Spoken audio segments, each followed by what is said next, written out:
कविंर ना जो मन पड़ूनी से भारत वर्ष स्वाधीनता पर जो पीढ़ी रही जो मैंने कि विशेषकर स्वाधीनता संग्राम घास देते बंशी रही जहाँ स्वप्न था आम प्राय एमती एक स्वाधीन भारत देखू जो स्वाधीन भारत में समस्त समस्ते एक शोषण मुक्त एवं सुस्थ जीवन यापन करेंगे प्रत्येक भारतीय सुख शांति रे एमती एक स्वाधीन भारत स्वप्न देखते से लक्ष्य कर से कवि कहते कि जड़े भावुक अवस्था से जड़े संग्रामी शहीद मुक्ति संग्रामी को लक्ष्य कर से कहते जहाँ लगे लड़ी ऋतु फाँसी कुंटे चढ़ी ऋतु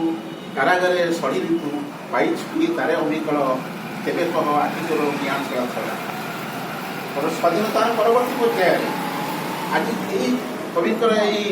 कथा को तर्जमा करने दरकार मनमोहन देखी प्रकृत जो मैंने जीवन सारा ये देश मातृका को मुक्ति करने कारागार जीवन बितेले जो मैंने फाँसी खुंटे चढ़ीगले एवं जो मैंने जेल गले कारागार सड़े से प्रकृत से स्वप्नर स्वाधीनता स्वप्नर देश मातृका को लिखि पारि निश्चिंत भाव में उत्तर हम ना कहीं आज अवस्था को अनुध्यान कले आम जाना से जो डायर था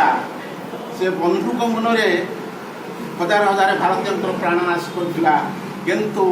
आज जो छद्मवेशी ओडायर माने दुर्नीतिग्रस्त प्रशासन मान अच्छा से कलम मुନରେ हजार हजार भारतीय जीवन को आज निष्पन्न कर आज ब्लक द्वार मरे हो तहसिल द्वार मरे हो थाना हो साधारण भाव में एमतीक 80-85 वर्षर बुढ़ा बुढ़ी बार्धक्य भत्ताटी से आज शोषण सम्मुखीन होती किसी पीसी टंका नदेले कौन कार्य होना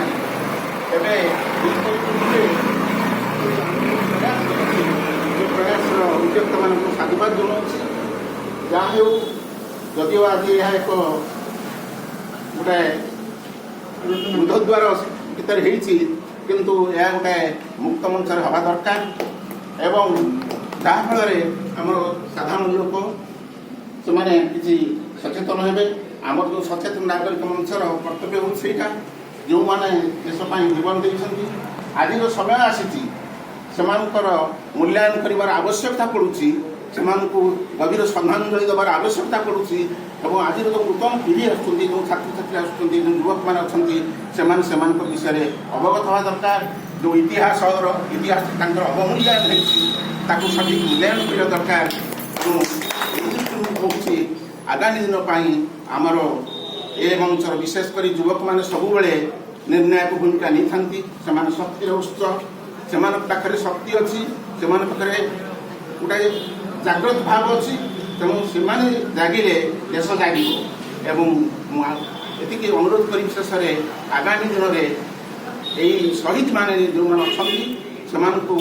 सठिक भाव में आम मूल्यांकन करवा श्रद्धांजलि ज्ञापन करवा एवं तत्संगे संगे साधारण लोक छात्र छात्री आम जो पीढ़ी अच्छा ए बाबद सचेतन करवा अवगत करवा यह आम ध्येय जो एवं आम एपाई विशेषकर जो युवबंधु मैंने अच्छा बुद्धिजीवी मैंने अच्छा से एकाठी कर आवश्यकता अच्छी ये कही मोर वक्तव्य शेष करुँच। जय हिंद जय शहीद।